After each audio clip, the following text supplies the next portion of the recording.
We've been telling you about the proposal to bring a casino to Oahu's west side, and now the Department of Hawaiian Homelands wants your input on the proposal.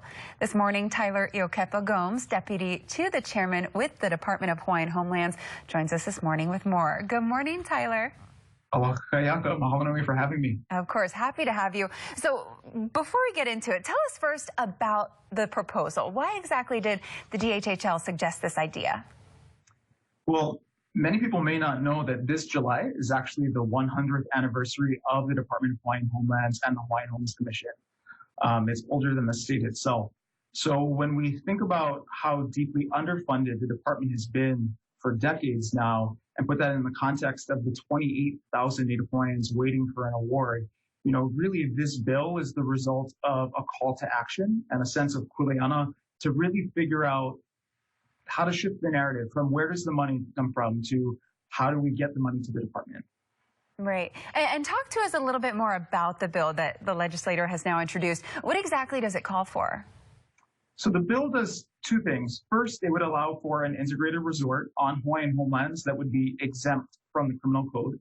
And then second, it would create a Hawaii Gaming Commission, which is really important in terms of regulating and making sure that the utmost of integrity is maintained with this sort of process. And if this is approved, where exactly would the casino be located?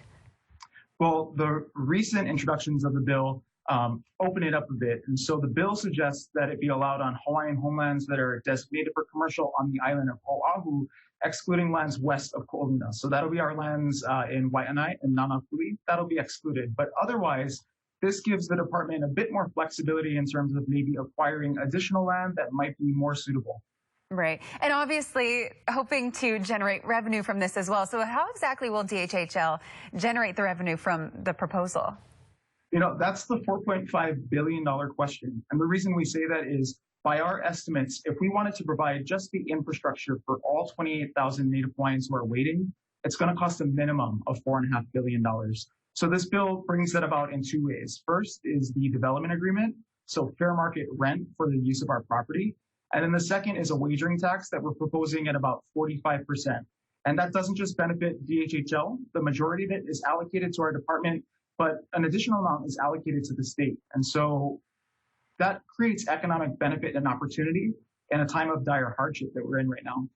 Right. And I think when folks to hear exactly what this bill is aiming for, does it open the door for Native Americans to open a casino here in Hawaii?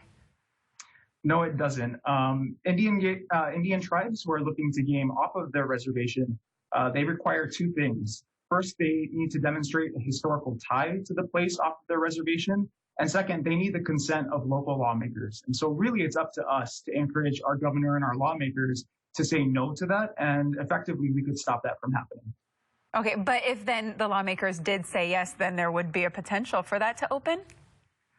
Arguably, I'm not sure of any Indian tribes who have historical ties to land in Hawaii, right. So probably not.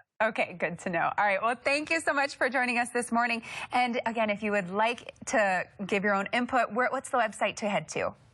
They can go to dhhl.hawaii.gov/government relations. Perfect, and we'll have a link to that on our website, KHON.